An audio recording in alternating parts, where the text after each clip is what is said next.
समाजाच्या इतिहासामधला हा जो क्षण आहे हा सुवर्ण अक्षराने लिहिणारा क्षण आहे। काल बापूसाहेब राठोड यांची ऑल इंडिया बंजारा सेवा संघाच्या महाराष्ट्राच्या प्रदेशाध्यक्षपदी निवड झाली। त्या क्षणाचा मी साक्षीदार आहे, मी त्यांच्या सोबत होतो। एका संघटनेच्या प्रदेशाध्यक्षपदी निवड झाली आणि त्याच्या एवढ्या जल्लोषामध्ये त्यांची मिरवणूक काढण्यात आली। याचं महत्व असं आहे मित्रांनो, ऑल इंडिया बंजारा सेवा संघ ही संघटना या महाराष्ट्राचे शहीद क्रांतीचे प्रणेते महानायक वसंतरावजी नाईक साहेबांनी स्थापन केलेली ही संघटना 1953 मध्ये नाईक साहेबांनी ही संघटना स्थापन करून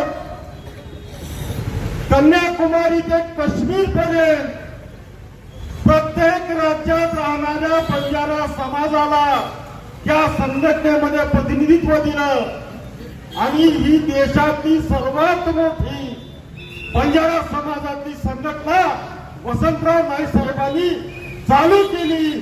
ती आज तागायत या ठिकाणी सुरू आहे मित्रांनो। या संघटनेमध्ये देशातील प्रत्येक राज्यातील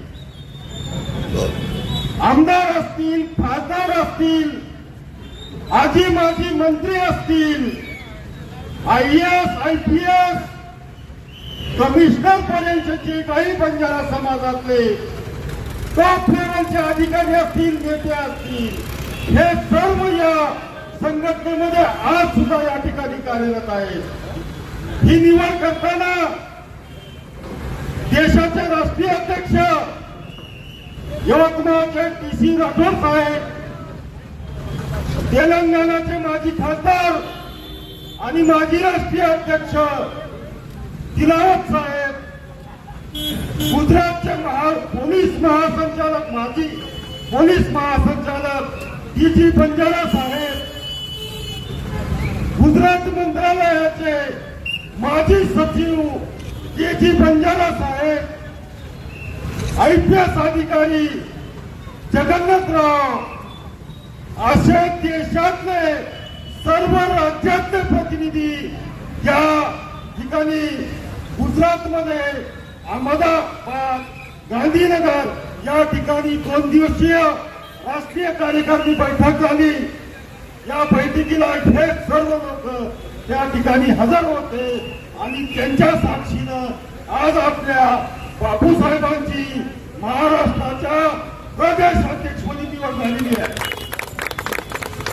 हा उद्गीरकरांसाठी आणि लातूर जिल्ह्यातील सर्व बंजारा समाजातील सर्व लोकांसाठी हा गौरवाचा दिवस आहे। मी निश्चितपणे या ठिकाणी बापूसाहेबांच्या रूपाने या ठिकाणी घोषित करतो की वसंतराव नाईक साहेबांच्या 52 वर्षाने त्यांच्या कार्याने 52 झालेल्या संघटनेच्या रूपानं निश्चितपणे बंजारा समाजाच्या प्रगतीमध्ये त्यांच्या जीवनामध्ये क्रांती बापूसाहेबांच्या रूपानं आणि ऑल इंडिया बंजारा सेवा संघाच्या रूपाने येईल हीच अपेक्षा या ठिकाणी व्यक्त करतो व माझे 2 शब्द संपवतो।